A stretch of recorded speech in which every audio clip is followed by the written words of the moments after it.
န်နဲ့ရန်ကိုတို့တွေပစ္စည်းတွေရောင်းဖို့မျိုးတော်ကိုပြန်ဖို့ပြင်ချိန်မှာကုန်တယ်တွေကမြင်းရထားကိုယူပြီးထွက်ပြေးသွားတာကိုသိလိုက်ရပါတယ်။ဒါကြောင့်ဗန်ကသူတို့အတွက်မြင်းရထားအသစ်တစ်စီးကိုစောက်ပေးလိုက်ပြီးမီရာကလည်းသူမရဲ့စင်မြင့်ကိုအသုံးပြုခွင့်ပေးပါတယ်။ထွက်ပြေးသွားတဲ့ကုန်တယ်တွေကတော့ဗန်နဲ့ရန်ကိုတို့ရွာမှာနေကြံဟစ်ပြီးငိုနေကြလိမ့်မယ်လို့ထင်နေတာပါ။ဒါပေမဲ့မီရာကသူတို့ကိုမြင်းရထားနဲ့ကြော်တက်သွားတဲ့အခါမှာတော့သူတို့တွေမယုံနိုင်အောင်ဖြစ်သွားကြပြီးမီရာကသူတို့ကိုကူညီနေတာလားဆိုပြီးတွေးတောနေကြပါတယ်။မီရာကဘယင်ဒီနိုရဲ့ရှေ့ကိုရောက်လာပြီးဘယင်ကသူမကိုယာရုတက်ချင်လို့လာတာလို့ထင်ပေမဲ့သူမကဗန်အကြောင်းကိုပြောပြပြီးသူဟာငကားကိုနှိမ်နှင်းခဲ့တဲ့အကြောင်းကိုတင်ပြပြီးဂုံတူးတွေနဲ့ထိုက်တဲ့အကြောင်းရှောက်တင်လိုက်ပါတယ်။သူရဲကောင်းတွေကမယုံနိုင်ကြပဲဘယင်ကလည်းဗန်ဟာဓာကြီးမော်စီယာနာလို့မေးပါတယ်။မီယာကဗန်မှာထုတ်လို့ရမော်ပဲရှိကြောင်းသူဟာရွာကိုဓမြဘေးကကောက်ဝယ်ခဲ့ပြီးသူ့ရဲ့မော်ပညာနဲ့ရွာကိုခံတက်ကြီးတစ်ခုဖြစ်အောင်တိစောက်ခဲ့ကြောင်းကိုရှင်းပြပါတယ်။အဲ့ဒီခံတက်ရဲ့အစွမ်းထက်တဲ့ကောက်ဝယ်ရေးစနစ်တွေကြောင့်ငကားကိုနှိမ်နှင်းနိုင်ခဲ့တာဖြစ်ပြီးဘယ်သူမှလည်းထိခိုက်ဒဏ်ရာမရဘူးလို့ဆိုပါတယ်။ဘယင်ကမယုံကြည်နိုင်တာကြောင့်သူမကငကားရဲ့အဆွဲကိုပြသလိုက်ပြီးရွာကိုကိုယ်တိုင်လာကြည့်ဖို့ဖိတ်ခေါ်လိုက်ပါတယ်။ဗန်ဟာနိုင်ငံရဲ့ကောက်ဝယ်ရေးကဏ္ဍကိုမြင့်တင်ပေးနိုင်မဲ့သူဖြစ်လို့သူ့ကိုမူးမအဖြစ်လက်ခံတဲ့ကြောင်းပြောပါတယ်။ဒါကြောင့်ဘယင်ဒီနိုကဗန်ကိုဘယ်ရွန်ဘွဲ့ပေးရဖို့ဆုံးဖြတ်လိုက်ပါတယ်။ဒီသတင်းကိုလူတိုင်းသိသွားကြပြီးဗန်အကြောင်းကိုပြောဆိုနေကြပါတယ်။ဗန်ကရွာကိုအစိမ့်မြင့်တင်မှုတွေဆက်လုပ်နေပြီးရွာသားတွေရန်သူကိုကြိုတင်သိရှိနိုင်ဖို့တာဝါတွေကိုပါတိစောက်ထားပါ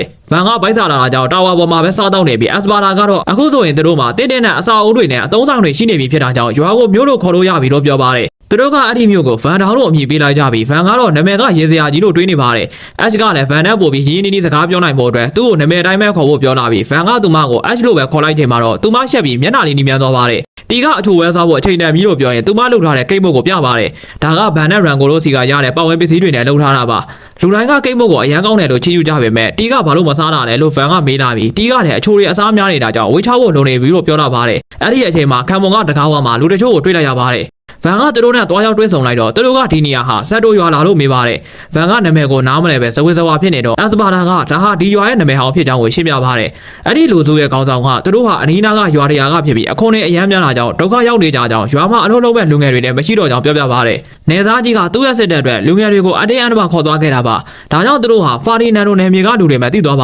ယ်။တခြားနယ်မြေကလူတွေကိုလက်ခံဖို့သူစဉ်းစားရခက်နေပေမဲ့သူတို့တွေဟာအသက်ဘေးကနေလွတ်အောင်စွန့်စားလာကြတာကိုသိတာကြောင့်လက်ခံဖို့ဆုံးဖြတ်လိုက်ပါတယ်။သူတို့မှပတ်စံမရှိဘူးလို့ပြောပေမဲ့ဗန်ကအခွန်ပေးစရာမလိုသေးတဲ့အပြင်စားစရာနဲ့နေစရာပါစီစဉ်ပေးမယ်လို့ကတိပေးပါတယ်။သူတို့ရွာမှာလူ3ယောက်လောက်ရှိတယ်လို့သိရတဲ့အခါဗန်ကအားလုံးအတွက်အိမ်တွေဆောက်ပေးမယ်အပြင်ပြောင်းရွှေ့ဖို့မြင်းရထားတွေပါကူညီပေးမယ်လို့ကမ်းလှမ်းပါတယ်။ဒါပေမဲ့ရွာသားတွေမှာပစ္စည်းတွေပေါ်နွားတွေရှိတယ်လို့ပြောတဲ့အခါဗန်ကအယံဝတ်သားသွားပါတယ်။နွားတွေမွေးမြူရင်မျိုးလေးပို့ပြီးစီကားလာမယ်လို့သူတွေးလိုက်လို့ပါ။စွန်သားသူတွေကအဲ့ဒီရွာသားတွေကိုလိုင်းလံဆောက်ရှောက်ပေးကြပါတယ်။အော်တိုကဗန်ဟာဒီလိုရိုးချင်းတဲ့အလို့အတွက်ဆုလက်တွေပေးမယ်လို့ကတိပေးထားကြောင်းပြောပါတယ်။အေရီယာကတော့ငကားတိုက်ခိုက်ခံရတော့ကလို့အမှတ်မတင်ဖြစ်ရအောင်ပတ်ဝန်းကျင်ကိုသတိထားဖို့သတိပေးပါတယ်။စွန်သားသူတွေနဲ့ပါလာတဲ့အမျိုးသမီးတယောက်ကဝေးတဲ့နယ်ရွာကိုမပြောင်းချင်ဘူးလို့ပြောပေမဲ့အော်တိုကတော့ရောက်ရင်အံ့ဩသွားလိမ့်မယ်လို့ပြောပါတယ်။သူတို့ရွာကိုရောက်တဲ့အခါဗန်ကသူတို့အားလုံးကိုကြိုးဆိုပြီးစိတ်ကြိုက်စားနာအောင်စားတော့ဝယ်ပြင်ဆင်ပေးထားပါတယ်။သူတို့တွေအတူတူစားတော့ကြရင်အဲ့ဒီအမျိုးသမီးကဒီနေ့ဟာနှိပ်ပံပုံလေးလို့ဖြစ်နေတာကိုသိသွားပြီးဝမ်းသာမြေကြီးကြားလာပါတယ်။ဗန်ကအားလုံးအတွက်စူးစမ်းပြင်ဆင်ပေးခဲ့ရပေမဲ့ရလက်ကိုကြည့်ပြီးကျင်းနေနေပါတယ်။ရွာသားတွေကသူတို့လည်းအလုံးလုံးကျင်တယ်လို့ပြောလာချိန်မှာဗန်ကဆိုင်တွေမှာကူညီပေးဖို့နဲ့လယ်ကွင်းတွေလုပ်ဖို့ပြောပါတယ်။သူတို့ကစီးပွားရေးမလုပ်တတ်ဘူးလို့ပြောပေမဲ့ဗန်ကသူတို့တက်ကြွတဲ့အလုပ်တွေကိုပဲဆက်လုပ်ဖို့အားပေးပါတယ်။ရွန်ကလည်းသူတို့ဘဝအသစ်မှာအသားကျအောင်ကူညီပေးမယ်လို့ကတိပေးပါတယ်။တီကနွားနိုးနဲ့လှုပ်ထားတဲ့လက်ဆက်တဲ့ခရင်တွေပါတဲ့ကိန်းမိုးတွေကိုကျွေးမွေးလာပြီးလူတိုင်းကအရသာရှိတယ်လို့ချီးကျူးကြပါတယ်။ရွာသားအသစ်တွေဟာဒီနေရာမှာသူတို့ဘဝကိုပျော်ပျော်ရွှင်ရွှင်ဖြတ်သန်းနိုင်တော့မှာဖြစ်ပါတယ်။ဒါပေမဲ့အက်စပါတာကတော့လူဦးရေ1000ရှိတဲ့မြို့ကြီးတစ်မြို့ဖြစ်လာအောင်ရွာကိုဆက်လက်တိုးချဲ့ရမယ်လို့ဗန်ကိုပြောပါတယ်။ဗန်ကဒီနေ့အတွက်သူ့အလုပ်တွေပြီးသွားပြီလို့ထင်ပေမဲ့အက်စပါတာကစားချက်ဖို့အချိန်တန်ပြီလို့သတိပေးပါတယ်။ဗန်ကအလုပ်လုပ်ပြီးမှစားပြန်ကြရတာမတရားဘူးလို့ညှိထွားပေမဲ့အက်စပါတာကစားချက်လို့ဘယ်သူမှသိမသွားပါဘူးလို့ဆိုတာစာတင်ဖို့တိုက်တွန်းပါတယ်။အဲ့ဒီအချိန်မှာအော်တိုကရုတ်တရက်ရောက်လာပြီးသူတို့ရှောင်လွဲကျင်နေတဲ့ဒန်ဂျင်ရဲ့အဝင်ပေါက်ကိုရှောက်တွေ့တော်ကြီးဖြစ်ကြောင်းကိုရှောက်တင်ပါတယ်။အက်စပါတာကတော့ဒါကိုမျိုးတော်စီချက်ချင်းအစီရင်ခံမှုကလွဲလို့တခြားနည်းလမ်းမရှိဘူးလို့ပြောလာပြီးဗန်ဒီသတင်းကိုအစီရင်ခံလိုက်ရင်စုံစမ်းသူတွေရွာကိုအလုံးရင်းနဲ့လာကြတော့မှာဖြစ်တယ်လို့သူ့အဖေကလည်းရွာရဲ့တိုးတက်ပြောင်းလဲမှုတွေကိုသိသွားတော့မယ်ဆိုတာနားလည်ထားပါတယ်။ဒါပေမဲ့သူကအဖွဲရဲ့ကင်းတော့ဖြစ်တဲ့ခါစာလာကိုမျိုးတော်စီတွားရောက်အစီရင်ခံဖို့ခိုင်းလိုက်ပါတယ်။အော်တိုကတစ်ခွက်လုံးအတူတူသွားကြည့်ပေမဲ့ဗန်ကအော်တိုနဲ့အေရီယာကိုဒန်ဂျင်ထဲကိုအရင်ဝင်ရောက်စူးစမ်းဖို့ခိုင်းပြီးရွှေတင်းကားကြီးတစ်ပြားပေးမယ်လို့ကတိပေးပါတယ်။ဗန်ကခါစာလာတယောက်တည်းသွားမှာဖြစ်လို့စိတ်မကောင်းဖြစ်ပြီးစူးလက်အနေနဲ့မီတရက်ဓာတ်လက်ပေးလိုက်ပါတယ်။ဒါဟာသူတို့မှရှိတဲ့မီတရက်အားလုံးကိုတုံးပြီးလှုပ်ထားတာပါ။ခါစာလာကပြုံးပြော်ပြီးထွက်သွားတဲ့အခါကျန်တဲ့တငယ်ချင်းတွေကမနာလိုဖြစ်ကြပြီးနေရာချင်းလဲကျင်နေကြပါတယ်။ခါစာလာဟာလန်ခီမှာအော်အုပ်စုတစုနဲ့တိုးပေမဲ့သူ့ရဲ့ဓာတ်ကအရန်စွမ်းတာကြောင့်အလွယ်တကူပဲနှိမ်နှင်းနိုင်ခဲ့ပါတယ်။အဲ့ဒီမှာသူကဖလက်ရီယာလို့ခေါ်တဲ့မိန်းကလေးတယောက်ကိုကယ်တင်ခဲ့ပြီးခါစာလာကမျိုးတော်ကိုသွားမဲ့သူမှသိလိုက်ရတာကြောင့်အတူသွားဖို့ဖိတ်ခေါ်လိုက်ပါတယ်။လမ်းမှာသူမကသူမအဖေကဘယ်တော့တယောက်ဖြစ်ပေမဲ့စေပွဲမှာတည်ဆုံသွားခဲ့ပြီးနေမြေတွေနဲ့အသိခံရတာကြောင့်အားလုံးဆုံးရှုံးခဲ့ရကြောင်းကိုပြောပြပါတယ်။သူမကမျိုးတော်မှာအလုံးချဖို့သွားတာဖြစ်ပေမဲ့ခါစာလာကတော့သူမကိုသူတို့ရွာမှာပဲအလုပ်လုပ်ဖို့တဲ့သူမကိုသူကောက်ွယ်ပေးမဲ့အကြောင်းပြောပါတယ်။ဒါကြောင့်သူမကခါစာလာနဲ့အတူလိုက်လာဖို့ဆုံးဖြတ်လိုက်ပါတယ်။ဗန်ကတော့စုံသားသူတွေရွာထဲကိုအစုလိုက်အပြုံလိုက်ဝင်မလာအောင်ရွာပြင်ဘက်မှာကင်းစခန်းတစ်ခုစောက်ဖို့ဆုံးဖြတ်လိုက်ပါတယ်။ အစပါနာကိုအဲ့ဒီကင်းစကန်ကိုကြည့်ခိုင်းပြီးရွာရဲ့အေဂျင့်မှုကိုထိန်းသိမ်းဖို့သူရဲကောင်းအဖွဲ့တစ်ခုကိုဖွဲ့စည်းဖို့လိုကြောင်းဆွေးနွေးကြပါတယ်ဗန်ကရွာထဲမှာအလုပ်များနေတာကြောင့်အစပါနာကိုပဲအဲ့ဒီအဖွဲ့ကိုဖွဲ့စည်းခိုင်းပါတယ်ရွာသားတွေကကင်းစကန်ဆောင်ဖို့ဗန်ကိုကူညီပေးကြပြီးဗန်ကတန်မာတဲ့သူတွေကိုသူရဲကောင်းအဖွဲ့တွေဝင်ဖို့ဖိတ်ခေါ်တဲ့အခါသူတို့ကအစပါနာနဲ့စာချုပ်ချုပ်ပြီးသားဖြစ်နေတာကြောင့်ဗန်ကအစပါနာသူ့ထက်လက်ဦးသွားတာကိုမယုံနိုင်အောင်ဖြစ်နေပါတယ်ခါဆာနာရွာကိုပြန်ရောက်လာပြီးမြို့တော်ကိုအစီအကံသာပို့ခဲ့ပြီးဖြစ်ကြောင်းပြောလာပြီးဖလက်ရီယာကိုတွေ့လိုက်ရချိန်မှာဗန်ကသူမကိုရွာမှာနေဖို့ကြိုဆိုလိုက်ပါတယ်ဖလက်ရီယာကခါဆာနာဟာသူမကိုအော်ရီလက်ကနေဒန်နိုင်လာသူရဲကောင်းတယောက်လိုကယ်တင်ပေးခဲ့တာဖြစ်ကြောင်းပြောလာပြီးသူတို့စကားပြောနေကြတော့လူမိုင်းအုပ်စုတစုချင်းကပ်လာတာကိုတွေ့လိုက်ရတာကြောင့်ဗန်လန့်သွားပါတော့တယ်ဗန်ကလူအုပ်ကိုလူမိုက်တွေလိုထင်နေပေမဲ့ခါဆာနာကသူတို့ဟာစုံသားသူတွေသာဖြစ်ကြောင်းပြောပြပါတယ်သူတို့ကဒီနေရာကမလုံခြုံတာကြောင့်ရွာကိုပြန်ကြဖို့အားလုံးကိုတတိပေးကြပါတယ်ဗန်ကသူတို့ဟာရွာသားတွေရဲ့ပေါ်မှာစေတနာရှိမှသိသွားပြီးခံပုံကလည်းသူတို့ပုံစံကကြောက်စရာကောင်းပေမဲ့တကယ်စိတ်ရင်းကတော့တဝက်ကောင်းသူတွေဖြစ်ကြောင်းထောက်ခံပေးပါတယ်သူတို့ကအားလုံးကိုလန့်သွားအောင်လုံးပြီးတော့တောင်းပန်ကြပြီးဒီမှာဆက်နေရင်မိသားတွေရဲ့တိုက်ခိုက်မှုကိုခံရနိုင်တယ်လို့ပြောပါတယ်ဗန်ကတော့သူတို့ရွာကဒီရောက်နားတယ်ရှိတာမလို့အစင်ပြေကြောင်းပြန်ရှင်းပြလာပြီးစုံသားသူတွေကရွာကြီးကခက်တက်ကြီးတစ်ခုနဲ့တူနေတာကိုမယုံနိုင်အောင်ဖြစ်နေကြပြီးဒီလောက်တောက်တွေနဲ့ကာဝဲစနစ်တွေကိုဘလို့စောက်ကလဲဆိုတော့သိကျင်နေကြပါတယ်ဒါကြောင့်ဗန်ကသူ့ရဲ့ထုတ်လုပ်ရေးမော်ကိုပြသလိုက်ပြီးသူကယာယီခြံစည်းရိုးတစ်ခုကိုဖန်တီးပြလိုက်ချိန်မှာတော့သူတို့တွေဗန်ရဲ့စွမ်းအားကိုအံ့ဩသွားကြပါတယ်အဲ့ဒီအချိန်မှာဒီကဗန်လိုအပ်တဲ့ပစ္စည်းတွေကိုတည်ပြီးရောက်လာပါတယ်သူတို့ကမြို့တော်မှာနာမည်ကြီးနေတဲ့ဗန်ကိုမှတ်မိသွားကြပေမဲ့သူ့ကိုခလေးလို့ခေါ်လိုက်တာကြောင့်ဒီကဒေါသထွက်သွားပြီးသူတို့ကိုရင်ဆိုင်ဖို့ပြင်ပါတယ်တယောက်ကဓာတ်ထုတ်လိုက်ပေမဲ့ဒီကအဲ့ဒီဓာတ်ကိုနှိမ်ချခွဲပစ်လိုက်ပါတယ်ဒါကြောင့်လူမိုက်ဆိုသားသူတွေဟာဒီဟာသူတို့နဲ့အများကြီးတတ်မှမှန်သိသွားပြီးရိုးရိုးသေးသေးဆက်ဆံလာကြပါတယ်အဲ့ဒီတော့အော်တိုကဒန်ဂျင်ကနေပြန်ရောက်လာပြီးကာဆာလာနဲ့အတူမိန်းကလေးတယောက်ပါလာတာကိုတွေ့ပြီးအံ့ဩသွားပါတယ်ကာဆာလာကမြို့တော်ကိုသွားတဲ့လမ်းမှာတွေ့ခဲ့တာဖြစ်ကြောင်းပြောပြလာပြီးသူတို့တွေတဲကိုခံမှာနားကြဖို့လုပ်ကြပေမဲ့အော်တိုတို့ကတော့ဒါကိုမယုံနိုင်အောင်ဖြစ်နေသေးပါဗန်ကကာဆာလာနဲ့ဖလက်ရီယာတို့အတွက်အိမ်တလုံးဆောက်ပေးဖို့တွေးလိုက်တာကြောင့်အော်တိုမှာစိတ်သက်သာကျသွားပါတယ်area ကဒန်ဂျင်ပတ်ဝန်းကျင်မှာမိသားတွေအများကြီးမရှိပေမဲ့အဝင်ပေါက်နာမှာအလွန်နဲ့တဲ့ကြောက်ကြီးတစ်ခုရှိကြောင်းကိုအစီရင်ခံပါတယ်ဗန်ကအဲ့ဒီနေရာကိုဘလောက်ဝေးလဲလို့မေးလာပြီးမြင်းရထားနဲ့သွားရင်2နာရီကနေ3နာရီလောက်ကြာမယ်လို့သိရပါတယ်ကိုတင်ချိုင်းပတ်ဝန်းကျင်ကအခြေအနေတွေကကြမ်းတမ်းတာကြောင့်စွန်သားသူတွေကအခြေစိုက်စကန်အသေးစားလေးတွေကိုပဲစောက်ထားလေးရှိကြပါတယ်ဗန်ကသူ့မော်ပညာနဲ့စကန်ကြီးကြီးစောက်နိုင်မဲ့ area ကသိပေမဲ့ဗန်ကရွာကနေမထွက်ကျင်တာကြောင့်သူမလက်လျှော့သွားအောင်ခက်ခဲတဲ့တောင်းဆိုမှုတွေလုပ်လိုက်ပါတယ်ဒါပေမဲ့သူမကလက်မလျှော့ပဲမနှက်ဖန်ထွက်ခွာနိုင်မှုအားလုံးပြင်ဆင်ပေးမယ်လို့ပြောလိုက်တာကြောင့်ဗန်အောင်သွားပါတယ်နောက်နေ့မှာဗန်ကခံမွန်နဲ့အတူမြင်းထားစီပြီးထွက်လာကြပါတယ်ခံမွန်ကယထာမှုသူတို့ခန်းစားနေရတော့သူတို့တွေဘလူးကြီးတကောင်နဲ့တိုးပါတယ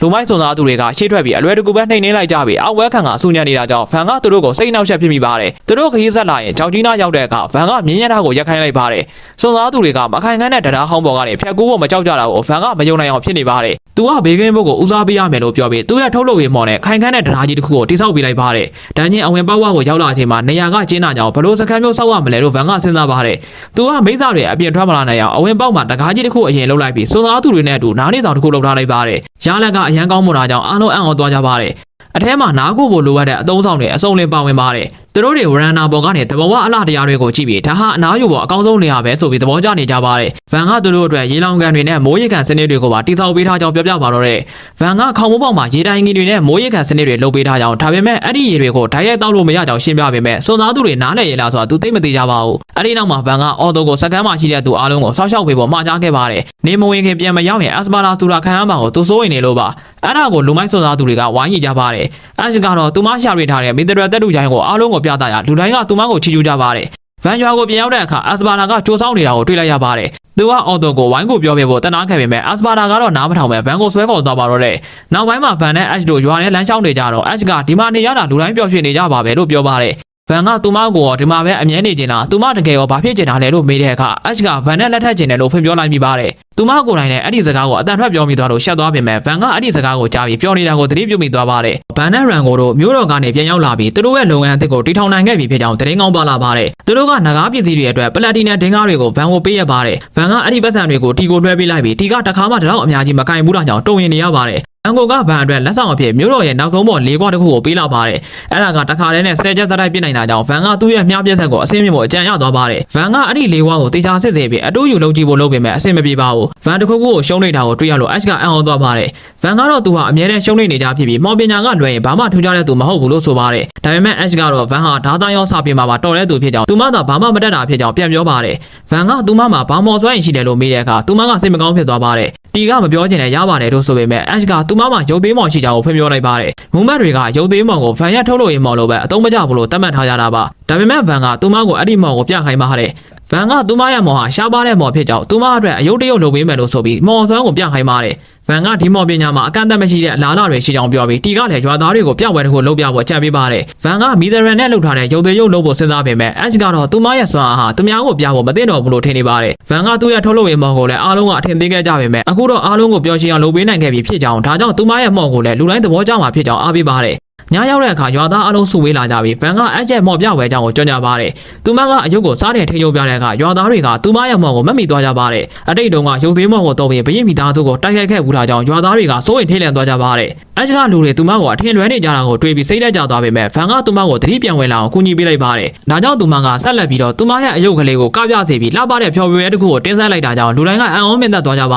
ယ်။သူတို့အားလုံးကသူမရဲ့ဖျော်ဖြေမှုကိုဝိုင်းဝန်းအားပေးကြပြီးအက်ကလည်းသူမကိုသူမအတုံးမကြတဲ့သူမဟုတ်ကြောင်းသိမြင်လာအောင်ကူညီပေးခဲ့တဲ့ဗန်ကိုကျေးဇူးတင်စကားဆိုပါတယ်။အဲ့ဒီနောက်မှာတော့ခံမွန်ကတော်ဝင်မိသားစုရဲ့တစိမ့်ပါတဲ့မြင်းသားတစ်စီချင်းကပ်လာကြောင်းကိုအစီရင်ခံပါတယ်။ဗန်အပြင်ထွက်ကြည့်တဲ့အခါမီယာကိုတွေးလိုက်ရပြီးသူမကဗန်ဘလိုနေလဲလို့နှုတ်ဆက်လာပါတယ်။ဗန်ကသူနဲ့အက်တို့ပို့ပြီးရင်းနှီးသွားကြကြောင်းပြောပြရမီယာကအချိန်တိုလေးရဲ့အတွက်မှာအက်တက်လောက်ပြောင်းလဲသွားတာကိုအံ့ဩနေပါတယ်။ဗန်ကတော့သူမရဲ့မော့ပညာပေါ်ယုံကြည်မှုရှိတာအောင်သူကူညီပေးခဲ့တာဖြစ်ကြောင်းရှင်းပြပါတယ်။မီတာကဗန်ကိုဘရင်ကြီးနဲ့မိတ်ဆက်ပေးပြီးဘရင်ဒီနိုကဗန်ကိုဘယ်ရွန်ဘွက်တယောက်ရဲ့အနှင်းကနိုင်ငံအတွက်အကျိုးပြုမဲ့သူဖြစ်လာကိုမိတ်ကြပါတယ်။ဘရင်ကြီးကနဂါနဲ့ပတ်သက်တဲ့ဖြစ်ရမှန်ကိုကိုယ်တိုင်ကြားသိချင်လို့ရောက်လာတာဖြစ်ကြောင်းနဲ့အမှန်တိုင်းပြောဖို့ဗန်ကိုဆိုပါတယ်။ဗန်ကလည်းလက်ခံလိုက်ပေမဲ့သူပြောမဲ့အရာတချို့ကမဖြစ်နိုင်ဘူးလို့ထင်ရနိုင်တာကြောင့်စိတ်ကိုဖွင့်ထားပေးဖို့ဘရင်ကြီးကိုတောင်းဆိုပါတယ်။သူကဘရင်ကြီးကိုရွာထဲလိုက်လံပြသပြီးတတိုင်းတွေကိုဘလို့စောက်ခဲ့လဲဖြစ်ကြောင်းနဲ့မြားပြက်ဆက်တွေဘလို့ခုခံကောက်ဝဲကြောင်းကိုရှင်းပြပါတယ်။ဘရင်ကြီးကသူ့ရဲ့လက်ထောက်အာဘာကိုဘလို့ထင်လဲလို့မေးတဲ့အခါအာဘာကမြားပြက်ဆက်တွေဟာအကွာအဝေးကန့်သက်ချက်ရှိပြီးအသုံးပြုရတာအဆင်မပြေကြောင်းမှတ်ချက်ပေးပါတယ်။ဒါကြောင့်ဗန်ကခံမုံကိုလက်တွေပြသခိုင်းလိုက်ရာတောအုပ်ထဲကိုမြားနဲ့ထပ်ပစ်ခတ်လိုက်ပြီးပြင်းထန်တဲ့ပောက်ကွဲမှုတွေဖြစ်သွားတာကြောင့်ဘရင်ကြီးချက်ချင်းအထင်ကြီးသွားပါတော့တဲ့ဗန်ကအတိမြားပြက်ဆက်ကိုသူကိုယ်တိုင်လုပ်ခဲ့တာလို့ပြောတဲ့အခါသူတို့ကမယုံကြပေမဲ့ဗန်ကစိတ်ကိုဖွင့်ထားဖို့ထပ်မံသတိပေးပါတယ်။အာဘာကရွာကိုတိစားဖို့ဘယ်နှစ်ကြာခဲ့လဲလို့မေးရဗန်ကလာအနေငယ်ပဲကြားတယ်လို့ဖြေလိုက်တာကြောင့်ဘရင်ကြီးနဲ့အာဘာတို့လုံးဝဇဝေဇဝါဖြစ်သွားကြပါတယ်။ဒါကြောင့်မီတာကနောက်ထပ်လက်တွေပြသမှုတစ်ခုလုပ်ဖို့အကြံပြုပါတယ်။ရွာထဲလမ်းလျှောက်သွားကြတဲ့အခါရွာသားတွေကဗန်ကိုရင်းနှီးနှီးနှုတ်ဆက်ကြတာကိုကြည့်ပြီးအာဘာကအံ့ဩနေပါတယ်။ကံပန်းကိုရောက်တဲ့အခါမှာတော့တွေ့ရခဲ့တဲ့ရေသူမားတွေကိုမြင်လိုက်ရတော့ဘရင်ကြီးတို့ထပ်မံထိတ်လန့်သွားကြပါတ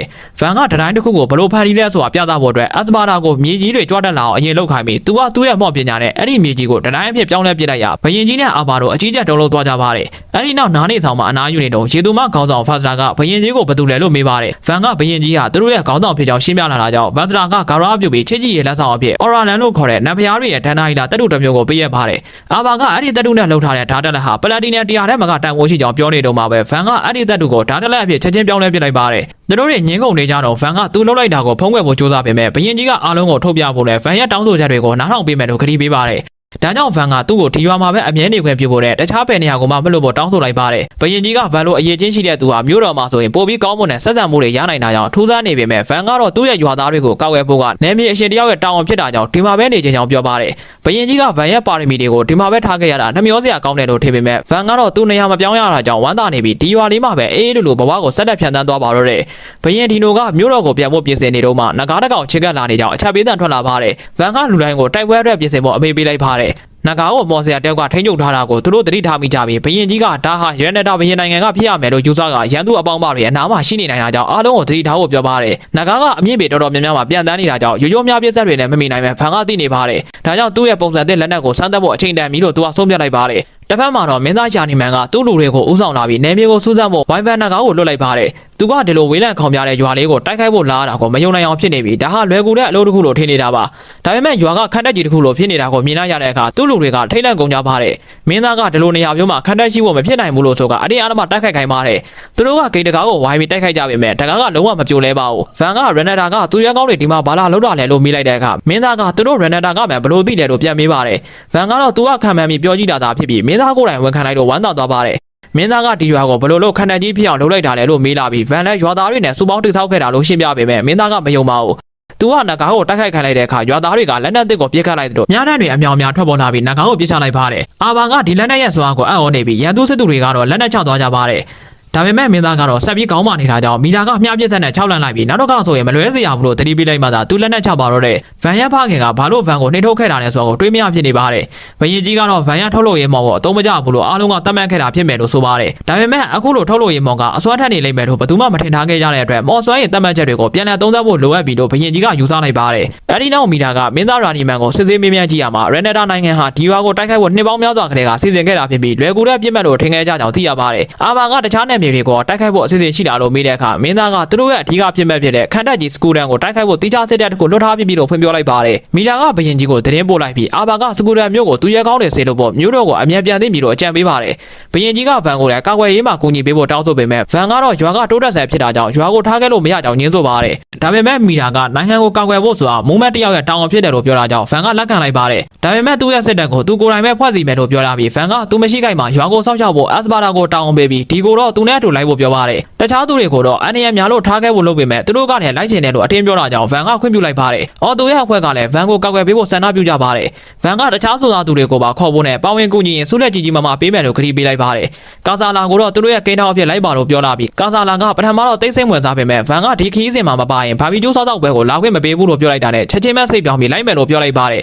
်မီတာကတော့ဖာဒီနန်တို့နယ်မြေကိုအစီရင်ကစားသွားတင်ဖို့လိုတာကြောင့်အဲ့ဒီနောက်မှာစကူရန်မျိုးကိုလိုက်လာမယ်လို့ကတိပေးပါတယ်သူမကဗန်ကိုဘလို့လက်နက်တွေယူသွားမလဲလို့မေးတဲ့အခါဗန်ကသူ့ရဲ့ဖန်တီးမှုတွေကိုယူသွားခြင်းပေမဲ့တရားတာခက်ခဲမှသိနေပါတယ်အဲ့ဒီအချိန်မှာအက်ကသူမရဲ့ရုပ်သေးမော့ကိုအသုံးချနိုင်ကြောင်းအကြံပေးပါတယ်ဗန်ကသူ့လူတွေကိုစုစည်းပြီးစကူရန်မျိုးကိုကောက်ွယ်ဖို့သူတို့ရဲ့တာဝန်ဖြစ်ကြောင်းဒါပေမဲ့အားလုံးအသက်ရှင်လျက်ပြန်လာနိုင်အောင်သူသေးချာပေါက်လှုံ့ဆော်ပေးမှဖြစ်လို့မစိုးရင်ကြောင်းကိုပြောကြပါတယ်တစ်ဖက်မှာတော့ဗန်ယန်ဖခင်ဟာစကူရန်မျိုးတိုက်ခိုက်ခံရတာကိုသိလိုက်ရပါတယ်ဒါပေမဲ့အဲ့ဒီမျိုးကခိုင်ခန့်လွန်တာကြောင့်အလွယ်တကူကြောက်ဆုံးမှာမဟုတ်ဘူးလို့သူထင်နေပြီးသူ့ရဲ့စစ်တပ်ကိုစုစည်းဖို့အမိန့်ပေးပါတယ်အစီအကံကဗန်စီကနေစစ်ကူတောင်းတင်လာလို့မိတဲ့အခါကဲဘာကဗန်ယန်ရွာကအရန်စင်းရတာကြောင့်စစ်တပ်တောင်ရှိမှာမဟုတ်ဘူးလို့ဆိုပါတယ်အစီအကံကဗန်ဟာနှက်ကားကိုနေပြီးတဲ့နောက်ဘယ်ရွန်ပွဲကိုရခဲ့တာကိုပြောပြပေမဲ့ကဲဘာကဗန်မှာတက်ကြီးမောင်မရှိတာကြောင့်ဒါဟာမဖြစ်နိုင်ဘူးလို့ယူဆနေပါတယ်သူကစကူတန်ကိုအမြန်သွားဖို့အမိန့်ပေးပါတယ်ကဲဘာဟာစကူတန်နဲ့တောင်ဘက်တကားကိုရောက်တဲ့အခါတကားကြီးကျိုးပြတ်နေတာကိုမြင်ပြီးမယုံနိုင်အောင်ဖြစ်သွားပါတယ်သူကသူ့လူတွေကိုပြန်စုစည်းဖို့ကြိုးစားပေမဲ့ရန်သူဝိုင်ဘက်တကားတွေကသူတို့ရဲ့လက်နက်သစ်တွေနဲ့ပုံကျက်တိုက်ခိုက်ကြပါတယ်နဂါးတစ်ကောင်ကသူ့စီကိုတက်တက်ကြီးဆင်းလာတာကြောင့်သူဟာတရားတော်မယ်နဲ့ထင်နေတော့မှပဲအဲ့ဒီနဂါးတွေကရုတ်တရက်တခြားကိုပြန်ထွက်သွားကြပါတယ်သူတို့ကဘာလို့အပြတ်မရှင်းသွားတာလဲဆိုတာခေဘာကတွေးမရဖြစ်နေပါတယ်အနောက်ဘက်တကားမှာတော့ action နဲ့ရုပ်သေးရုပ်က Wi-Fi နဂါးတွေကိုပိုင်းဖြတ်နေတာကိုတွေ့ရပါတယ်ဒါကြောင့် Renata စစ်သားတွေထိတ်လန့်ကုန်ကြပါတယ်သူ့ငယ်ချင်းတွေကတော့ရန်သူတွေတောင်ဘက်တကားကိုဖောက်ထွက်နိုင်ခဲ့တာကြောင့်စကူတန်ရဲ့သူရဲကောင်းတွေစုတ်ခွာသွားတော့မယ်လို့စိုးရိမ်နေကြပါတယ်ဗန်ကအချင်းတွေကိုအလွန်ကြုံမလုပ်ချင်ပေမဲ့သူရဲကောင်းတွေစုတ်ခွာနိုင်အောင်ရန်သူအာယုံကိုလွှဲပေးဖို့ဆုံးဖြတ်လိုက်ပါတယ်သူကသူ့လူတွေကိုအချိန်ဆွဲပေးဖို့အမိန့်ပေးပါတယ်ရန်သူတွေကဗန်ကိုတွေ့တဲ့အခါမှာခံမုံကပြစ်ချလိုက်ပြီးဒီကလည်းသူ့လူတွေကိုတိုက်စစ်စင်ဖို့အမိန့်ပေးပါတယ်ရန်သူ40တော်တွေကလည်းပြန်ထိုင်ဖို့ပြင်ပေမဲ့စွန်စားသူတွေကသူတို့နောက်ကနေရောက်လာပြီးအပြတ်ရှင်းပစ်လိုက်ပါတယ်နဂါးကောင်ကဗန်စီကိုပြေးဝင်လာတဲ့အခါအက်ချ်ကကောက်ဝယ်ပေးလိုက်ပါတယ်ရန်နတာစစ်တပ်ကဗန်တို့အဖွဲ့ဟာအန်နီယရှိမှန်တည်သွားတာကြောင့်သူတို့ရဲ့သူရဲကောင်းအားလုံးကိုအနောက်ဘက်တကားစီကိုဆစ်လွှတ်လိုက်ပါတယ်ဗန်ကသူတို့ဘက်ကလှုပ်တင်တာလှုပ်ပြီးတော့ကြိုးစားတာကြောင့်အားလုံးကိုစုတ်ခွာဖို့အမိန့်ပေးပါတယ်အော်တိုကသူတို့နိုင်တယ်လို့ပြောပေမဲ့ဗန်ကလူတိုင်းအသက်ရှင်လျက်ပြန်ဖို့ကအပိုရေးကြီးတာကြောင့်အခွင့်အရေးရအောင်ထွက်ပြေးမယ်လို့ရှင်းပြပါတယ်အဲ့ဒီနောက်မှာတော့ကဲဘာကစမူတန်ကိုပြန်သိမ်းဖို့အတွက်သူ့စစ်တပ်ကိုပြန်လည်စုစည်းဖို့ပြင်ပါတယ်သူတို့အသက်ရှင်လျက်ပြန်လာနိုင်တာကိုပဲတကက်တန်ဖို့တခုတော့သူယူဆနေတာပါမီလာကသူမရဲ့လူတွေနဲ့ရောက်လာတဲ့အခါကဲဘာကနောက်ကျတာကြောင့်စူပူပေမဲ့ဘရင်ထီတို့ကိုယ်တိုင်ပါလာတာကိုတွေ့လိုက်ရပါတယ်ဘရင်ကြီးကစကူတန်မှာဘာဖြစ်ခဲ့လဲပြီးတဲ့အချိန်မှာခေဘာကရန်နတာရဲ့လက်နက်သစ်တွေကိုမရှင်းနိုင်လို့ကြာဆုံးခဲ့ရကြောင်းနဲ့ဝါဖန်နဂါးတွေကအနောက်ဘက်တကားစီကိုပဲရုတ်တဲ့အာယုံပြောင်းသွားလို့သူတို့အသက်ဘေးကလွတ်ခဲ့တာဖြစ်ကြောင်းကိုရှင်းပြပါတယ်ဘရင်ကြီးကဒါဟာဗန်ရဲ့စစ်ကူတွေကြောင့်ပြောလိုက်တဲ့အခါခေဘာကလုံးဝမယုံနိုင်အောင်ဖြစ်သွားပါတယ်ဘရင်ကြီးကဗန်ဟာရွာကိုတိုးတက်အောင်လုပ်ပြီးနဂါးကိုနှိမ်နှင်းခဲ့လို့ဖွေရခဲ့တာကိုထပ်ပြောပါတယ်ခေဘာကဗန်ရဲ့ထုတ်လုပ်ရေးမော်ကအသုံးမကျတာကြောင့်ဒါဟာမဖြစ်နိုင်ဘူးလို့ညင်းဆိုနေသေးပါဒါပေမဲ့နိုင်ရင်ဝင်အာဘာကသူတို့လိမ်မပြောကြောင်းကိုအတိပြုပေးလိုက်ပါတယ်ဒီကဗန်ကိုနောက်ထပ်ဘာဆက်လုပ်မလဲလို့မေးတော့စကူတန်မျိုးကိုပြန်မသိမ်းနိုင်ရင်သူတို့ရွာအတွက်ပါအန်ရရှိနိုင်တယ်လို့ဗန်ကသိနေပါတယ်ဒါပေမဲ့ Ash ကတော့နောက်ထပ်ဆင်မတိုက်ချင်တော့ပါဘူးဗန်ကမဟာမိတ်တွေကိုကူညီဖို့လိုအပ်ကြောင်းသူမကိုရှင်းပြပြီးစိတ်မြေပြင်ကိုလက်နက်တွေထောက်ပံ့ပေးဖို့စိတ်ကူးရောက်သွားပါတယ်သူကပြစ်ခတ်ဆက်တစ်ခုကိုတိစောက်ပြီးအစင်း20လောက်ကိုမဟာမိတ်တွေစီကိုပို့ပေးဖို့စီစဉ်ပါတယ်ဒါပေမဲ့အဲ့ဒီတော့အများကြီးတည်ယူဖို့ခက်ခဲတာကြောင့်စိတ်မြေပြင်ရောက်မှချက်ချင်းတိစောက်ပေးဖို့ဆုံးဖြတ်လိုက်ပါတယ်ဗန်ကအနီးနားကမြို့တစ်မြို့ကိုသွားတဲ့အခါသူ့အဖေကဲဘာနဲ့တွေ့ပါတယ်ကဲဘာကနဂါးကိုနှိမ်နှင်းဖို့ဆိုတာသူရဲကောင်းတိုင်ရန်အလိုက်လိုအပ်တာဖြစ်လို့ဗန်ဘလို့တက်ခဲ့တာလဲလို့မေးပါတယ်ဗန်ကမြားပြက်ဆက်နဲ့ပြစ်ချခဲ့တာလို့ပြောပေမဲ့ဘယ်သူမှမယုံကြပါဘူးအဲ့ဒီအချိန်မှာအမီတာရောက်လာပြီးဗန်ရဲ့စွမ်းဆောင်ရည်ကိုမျက်မြင်မတွေ့မချင်းယုံမှမဟုတ်ဘူးလို့ကဲဘာကိုပြောပါတယ်သူမကဗန်ကိုမြားပြက်ဆက်တစ်ခုကိုချက်ချင်းလုပ်ပြဖို့ပြောတဲ့အခါဗန်ကအခုသူ့မှာအဲ့ဒါတဲ့ကောင်းတာရှိနေပြီဖြစ်ကြောင်းနဲ့တင်းတော်နဲ့ဈေးနှုန်းနဲ့ရောင်းပေးနိုင်ကြောင်းပြောပြလိုက်ပါတယ်ဗန်တို့ဟာဘရင်ဒီနိုနဲ့အစည်းအဝေးလုပ်ကြပါတယ်ဘရင်ကြီးကစကူတန်ကိုပြန်သိမ်းရမယ်လို့ဆိုပြီးအာဘာကလည်းရန်နတာနဲ့လက်နက်သစ်တွေအကြောင်းကိုအားလုံးကိုပြောပြပါတယ်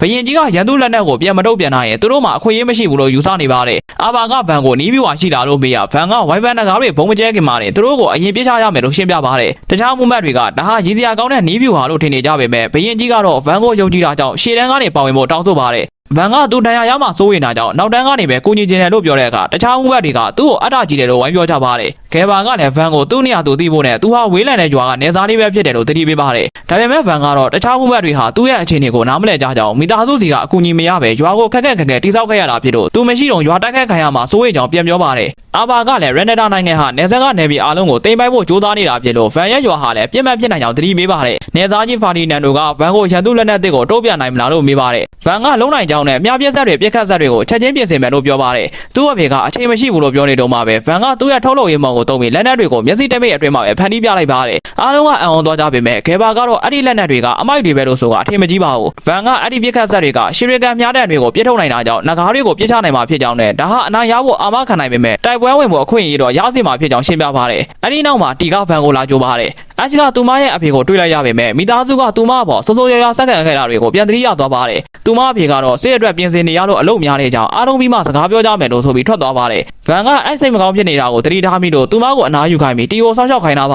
ယ်။ဗန်ကသူ့တငယ်ချင်းတွေကိုတိုက်ပွဲအစီအစဉ်အကြောင်းပြောပြပြီးခံမွန်ကအမြောက်တပ်စုကိုဥဆောင်ရမယ်လို့တောင်းပေးလိုက်ပါတယ်။ဗန်ဟာသူ့ရဲ့ထုတ်လို့ရင်မော်နဲ့တည်းမဖြစ်နိုင်တာတွေကိုဖြစ်အောင်လုပ်ပြနေပါပြီ။သူ့အဖေကတော့အခုဒီအထင်သေးတွေတော့မှပဲဝိုင်ဖန်နဂါးတွေကိုနှိမ်နင်းဖို့အတွက်ပြစ်ခတ်ဆက်တွေကအဓိကကျတာကြောင့်ဒီနဲ့အော်တိုတို့ကအမြောက်တပ်စုကိုကာဝယ်ပေးဖို့ဆန္ဒပြုကြပါတယ်။မီတာကတော့ရန်နဒါစစ်တပ်ကလက်နက်သစ်တွေကိုသုံးပြီးစကူတန်ကိုသိမ်းပိုက်နိုင်ခဲ့တာကြောင့်တက်ကြီးမော်စရာတွေရဲ့ခက်ကုန်ပြီးလို့ယူဆနေပေမဲ့ဗန်ကတော့သူတို့ကိုအနိုင်ယူနိုင်လိမ့်မယ်လို့ယုံကြည်နေပါတယ်။အားလုံးကစကူတန်ကိုပြန်သိမ်းဖို့အဆင်သင့်ဖြစ်နေချိန်မှာဂေဘာကသူ့လူတွေကိုတိုက်စစ်ဖွင့်ဖို့အမိန့်ပေးပြီးဗန်ကလည်းသူ့တငယ်ချင်းတွေကိုစီမံကိန်းအတိုင်းလှုံ့ဆော်ဖို့မှာကြပါတယ်။ရန်သူတပ်မှုကမဟာမိတ်တွေဟာအင်အားခွဲပြီးတပ်တိုင်းကိုဖျက်ဆီးဖို့ကြိုးစားနေတယ်လို့ထင်ပြီး40တော်တွေကိုပြစ်ခတ်ခိုင်းပါတယ်။ဒါပေမဲ့ဒီကဗန်လုတ်ပေးထားတဲ့ဒိုင်းလွှာတွေကိုသုံးပြီးမြားအားလုံးကိုခုခံလိုက်ရရန်သူတပ်ကိုအံ့ဩသွားပါတယ်။ဒါကြောင့်သူကမော်စရာတွေကိုမော်များတွေနဲ့တိုက်ခိုက်ခိုင်းပြန်ပါတယ်။စစ်သားတွေကအဲ့ဒီမော်စွမ်းရင်းတွေကိုတောက်ခတ်မှုကြိုးစားနေတော့မှပဲမြေကြီးကရုတ်ရက်တုံခါသွားပြီးမြို့တကားကြီးတိုက်ခိုက်ခံနေရတာကိုတမှုသိလိုက်ရပါတယ်။ကဲဘာနဲ့တခြားတက်ကြီးမော်စရာတွေဟာတကားကိုအပြင်းထန်တိုက်ခိုက်နေကြတာဖြစ်ပြီးစစ်သားတွေကိုအာရုံလွှဲဖို့အတွက်အသုံးချခဲ့တာမှတမှုသိသွားပါတယ်။ဖာဒီနန်ဒိုနဲ့ကဲဘာတို့ကသူတို့ရဲ့မော်စွမ်းအားတွေကိုပေါင်းစပ်ပြီးတကားကြီးကိုပုံကျဲသူတို့ဖောက်ခွဲပစ်လိုက်ရဗန်ကိုတိုင်းအောင်သူတို့ရဲ့မော်စွမ်းအားကိုအံ့ဩသွားပါတယ်။စစ်သားတွေခန္ဓာထက်ကိုဝင်ရောက်လာပြီးရန်နဒါရဲ့အထူးသိရဲကောင်းတွေနဲ့ရင်ဆိုင်ကြပါတယ်။မီရာကလမ်းရှင်းပေးလိုက်တာကြောင့်အော်တိုတို့စွန်သားသူတွေအဖွဲ့ကရန်သူတွေကိုအပြတ်ရှင်းနိုင်ခဲ့ပါတယ်။တပ်မှုကသူတို့ရှုံးတော့မယ်ဆိုတာသိသွားတဲ့အခါဝိုင်ဖန်နဂါတွေကိုခေါ်ပြီးပုံကျဲခိုင်းပါတယ်။ဒါပေမဲ့ကံမွန်ကပြစ်ခတ်ဆက်တွေကိုအမေးပေးလိုက်တဲ့အခါရှီရီကန်မြားတဲ့တွေကနဂါတွေကိုထိမှန်ပြီးမြေပြင်ပေါ်ကိုပြစ်ကျကုန်ပါတယ်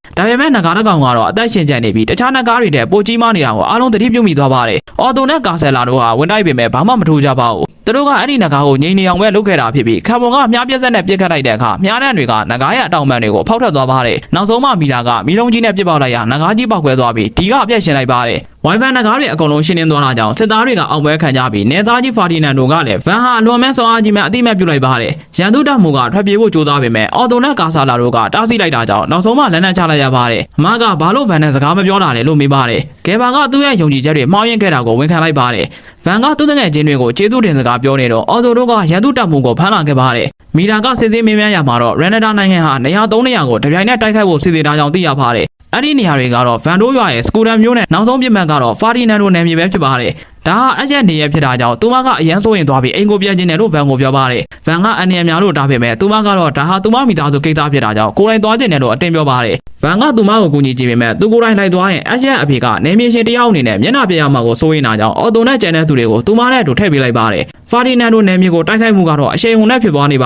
ယ်။အက်ဂျနဲ့အဖွဲ့သားတွေရောက်သွားတဲ့အခါမြို့ထဲကိုဝိုင်ဖန်နဂါတွေကပုံကျဲနေတာကိုမြင်ပြီးသူမရဲ့မိခင်အတွက်အရန်စိုးရင်သွားပါတယ်။အော်တိုကသူတို့အဖွဲ့ကိုဦးဆောင်ပြီးတိုက်ပွဲကိုအပြောင်းလဲလုပ်ဖို့ပြင်ပေမဲ့အက်ဂျကတော့ရန်နဒါစစ်တပ်ကိုမောင်းထုတ်မဲ့သူဟာဖာဒီနန်ဒိုမိသားစုဝင်တယောက်ပဲဖြစ်ရမယ်လို့ပြပြတန်တာဆုံးဖြတ်လိုက်ပါတယ်။မြို့ထဲမှာတော့အက်ဂျမိခင်နဲ့ညီမဖြစ်သူတို့ဟာအခြေအနေကိုကြည့်ပြီးမျှော်လင့်ချက်ကုန်ဆုံးနေကြပါတယ်။သူတို့ဟာရန်သူလက်ထဲမှာအဆက်ရမဲ့စာမြင့်မြတ်တဲ့မုံမက်တွေပြီးကိုယ့်ကိုအဆုံးစီရင်ဖို့တွေစဉ်းစားနေကြတာပါတစ်ဖက်မှာလည်းရန်နဒါစစ်သားတွေကသူတို့နိုင်ပြီးလို့ယုံကြည်ပြီးပျော်နေကြပါတယ်ဒါပေမဲ့ရုတ်တရက်ဝိုင်ဖန်နဂါတကောင်ကောင်းကင်ဘော်ကပြုတ်ကျလာပါတယ်အရှိကသူမရဲ့ရုပ်သေးမောင်ကိုတုံးပြီးရန်သူတွေကိုအပြတ်ရှင်နေတာပါသူတို့တွေဖာဒီနန်ဒိုရဲ့အလံကိုတွင်းထူလိုက်တဲ့အခါရန်နဒါသူရဲကောင်းတွေကသူတို့စီကိုအိုးတွေတိုက်ခိုက်လာပါတယ်အရှိကရှေ့ဆုံးကနေရုပ်သေးရုံနဲ့ရန်သူတွေကိုပိုင်းဖြတ်နေပြီးအော်တိုတို့ကနောက်ကနေကူညီပေးပါတယ်တိုက်ပွဲအတွင်းမှာအချက်ရုပ်သေးရုပ်ကလက်တစ်ဖက်ပြတ်သွားပေမဲ့သူမကတော့အားမလျှော့ပဲရန်သူတွေကိုအလဲထိုးနိုင်ခဲ့ပါတယ်အဲ့ဒီနောက်မှာတော့ဝိုင်ဖန်နဂါတွေအုပ်စုလိုက်ရောက်လာပြီးရုပ်သေးရုပ်ကိုဝိုင်းတိုက်ကြပါတယ်။အက်ချအခါတွင်နေတော့မှပဲဒုတိယမြောက်ရုပ်သေးရုပ်တစ်ခုထပ်မံထွက်ပေါ်လာပါတယ်။အော်တိုကအက်ချရုပ်သေးရုပ်နှစ်ခုကိုတပြိုင်နက်တည်းထိန်းချုပ်နိုင်တာကိုကြည့်ပြီးမယုံနိုင်အောင်ဖြစ်နေပါတယ်။အက်ချအရင်ကသူမကိုသူမအသုံးမကျတဲ့သူလို့ထင်ခဲ့ပြီးဒီမော်ပညာကိုဘသူရှိမှမသုံးတော့ဘူးလို့ဆုံးဖြတ်ခဲ့ပူပါတယ်။ဒါပေမဲ့ဗန်ရက်ကိုညီမှုနဲ့အားပေးမှုတွေကြောင့်သူမဟာကိုယ့်ကိုပြန်လည်ယုံကြည်လာခဲ့တာပါ။ နောက်ဆုံးမှာတော့အက်ချ်ကဝိုင်ဖန်နဂါအားလုံးကိုသူမတယောက်တည်းနဲ့အပြည့်ရှင်းပြနိုင်ခဲ့ပါတယ်